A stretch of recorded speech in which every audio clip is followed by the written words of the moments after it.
전문가는 제가 아닙니다. 여러분이 직접 전문가가 되어야 합니다.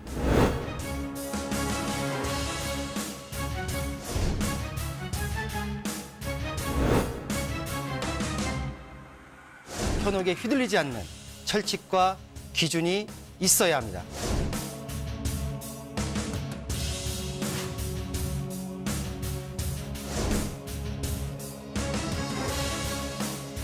여러분의 소중한 자산, 어디에 얼마나 있는 것이 아닌 어떻게 흘러가는지 파악해야 합니다.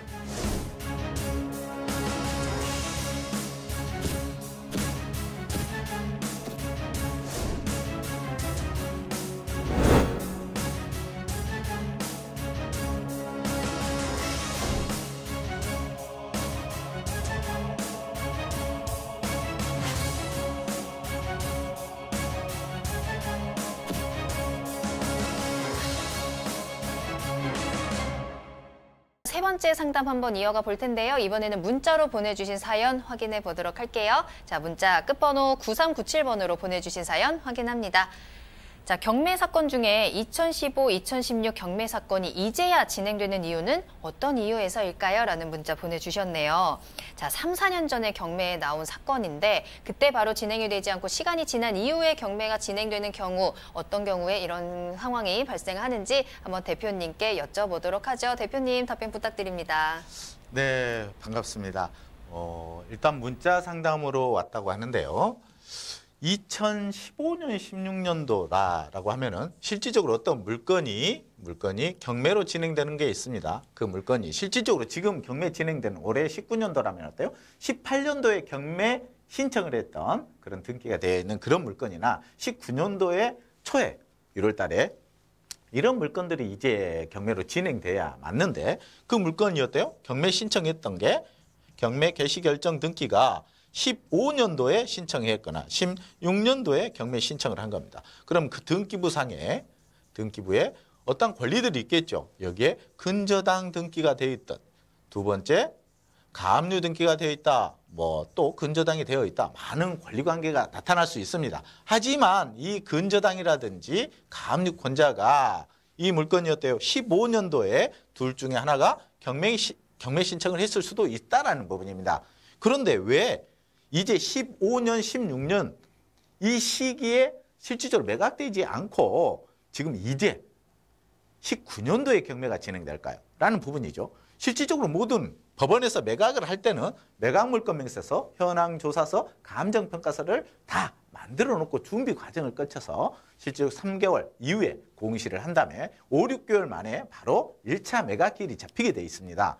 그런데 이 15년, 16년이면 벌써 어때요? 4년, 5년 된 물건입니다. 그러면 결국은 여기에 이 물건을 감정평가를 했겠죠. 이 감정평가를 했던 금액도 지금 시기하고는 달라지겠죠. 하지만 이 물건을 감정했던 그때 당시 15년이나 16년도 그 감정 가격으로 계속 어때요? 매각을 진행한다. 이렇게 생각을 하시면 될 것 같고요. 왜 그런데 지금 이 시점까지 19년도까지 진행되지 않고 이제 진행되느냐라는 부분은 이 물건의 이해관계입니다. 결국은 이해관계인들이 서로 어떤 권리 싸움이죠. 결국은 배당 싸움입니다. 채권자들이 경매를 신청했는데 이 채권에 대해서 이의 신청을 할 수도 있고요. 그러면서 어때요? 또 채무자는 그 물건의 채무자 겸 소유권자 입장에서는 이 채권자들에게 또 이의 신청을 했습니다. 그 금액은 실질적으로 정당한 금액이 아니다. 사실관계를 확인해 달라. 법원에 또 이런 부분을 이의 신청을 하다 보면은 시간이 늦어질 수도 있습니다. 그리고 또 어때요? 이 물건이 큰 금액이다라고 하면 이 물건이 근저당권, 은행이 가지고 있는 이 근저당이라는 채권을 유동화로 넘겨서 유동화 회사에서도 어때요? 이 물건에서 기일 연기 신청이나 변경 이러한 부분 또 아니면 감정평가에 대한 새로운 의견 이런 부분 때문에 늦어져서 어떤 소송이라고 생각하시면 되겠습니다. 이의 신청, 쌍방 간의 어떤 대립관계에 있었기 때문에 늦어져서 이제 모든 그 부분을 해결을 하고 진행되는 물건이다. 이렇게 생각을 해주시면 될 것 같습니다. 네.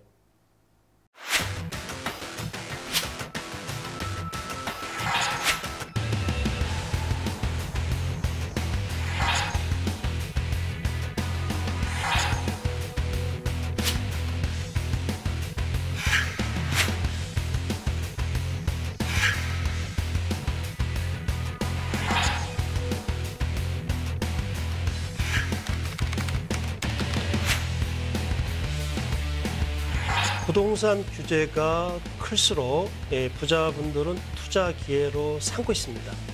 자, 우리도 투자 기회를 잡아야 합니다. 그리고 행동을 하셔야 됩니다. 시장은 언제나 어렵습니다. 그래서 언제나 기회입니다. 시장이 어려워도 언제나 기회를 잡아야 합니다.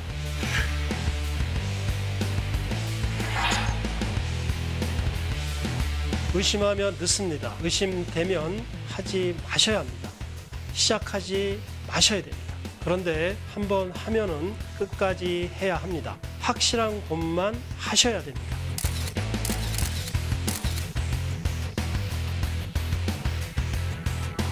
앞으로 저를 믿고 따라오시면 됩니다.